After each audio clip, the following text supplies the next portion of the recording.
इसकी लाइफ मस्ती, बहुत सा खाना और खूब सारे एडवेंचर्स से भरी है।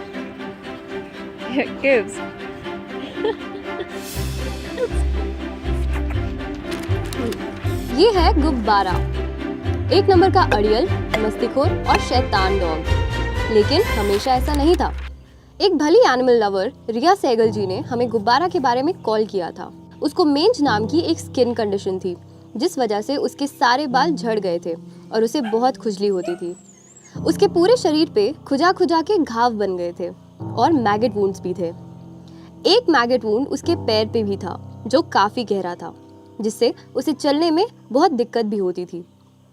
बस यही नहीं, वो बहुत ही डरा हुआ भी रहता था। उसकी स्किन कंडीशन ने उसे सुस्त और उदास बना दिया था। ट्रीटमेंट्स के दौरान सबसे पहले उसके मैगेट वुंड साफ किए गए। साथ ही उसे पेन किलर्स और एंटीबायोटिक्स देना भी बहुत ज़रूरी था। उसे रेगुलरली मेडिकेटेड बाथ्स दिए जाते थे ताकि उसकी खुजली कम हो सके और स्किन इन्फेक्शन ठीक हो सके। जब मैं गुब्बारा से पहली बार मिली थी तो उसकी अभी ट्रीटमेंट शुरू ही हुई थी। अब उसे एनरिचमेंट के लिए इतनी जल्दी बाहर निकाला नहीं जा सकता था क्योंकि वो बहुत कमज़ोर था, ज़्यादा चल भी नहीं पाता था।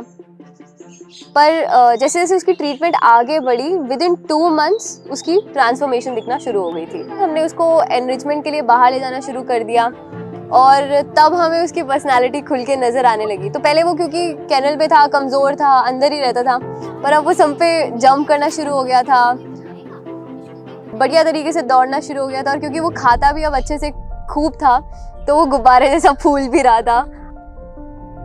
हमें उसको ठीक होते देख बहुत खुशी होती थी, पर फिर भी हम गुब्बारा के लिए चिंतित थे।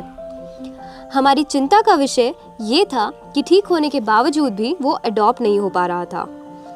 जो भी विजिटर्स फार्म पे आते थे वो उस पे तरस तो खाते थे, पर उसे अडॉप्ट करने की बात कोई नहीं करता था। फिर एक रोज यूं हुआ कि गुब्बारा की अडॉप्शन के लिए हमें वैनकूवर से एक मेल आया। नाओमी, जो हमारे साथ एक वॉलंटियर थी, उन्होंने गुब्बारा की तस्वीरें देखी और वो उसे अडॉप्ट करना चाहती थी। बस फिर क्या था, गुब्बारा ने एक दिन दिल्ली से वैनकूवर की उड़ान भर ली और अपनी न्यू फैमिली के पास फट से पहुंच गया। अब कहने में तो 2 सेकंड लगते हैं कि वो कनाडा चला गया, पर जिन्होंने उसको अडॉप्ट किया है उन्होंने $2000 खर्च करके उसको बचाया और यहाँ से इसको वैनकूवर लेके गए। अब ऐसा नहीं है कि हमारे देश में लोग जानवरों पे पैसा खर्च करके राजी नहीं है, पर ये वो लोग हैं जो पैसा खर्च करने के बाद आपको जानवर का नाम बताने से पहले उसका दाम बताएंगे। अब भाई किसी ने दूध के लिए कोई गाय खरीदी है, फिर तो समझ में आता है ना भाई, उसके लिए तो गाय जो है दूध देने वाली मशीन है और उसकी जो वैल्यू है वो एक आर्थिक वैल्यू है सिर्फ।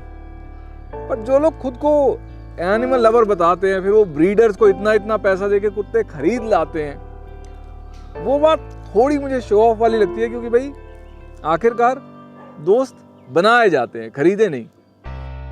गुब्बारा की ट्रांसफॉर्मेशन से लेके एडॉप्शन तक की जर्नी बहुत ही इंटरेस्टिंग रही है। अब गुब्बारा अपनी फैमिली के साथ बहुत खुश है और एक आलीशान जिंदगी जी रहा है।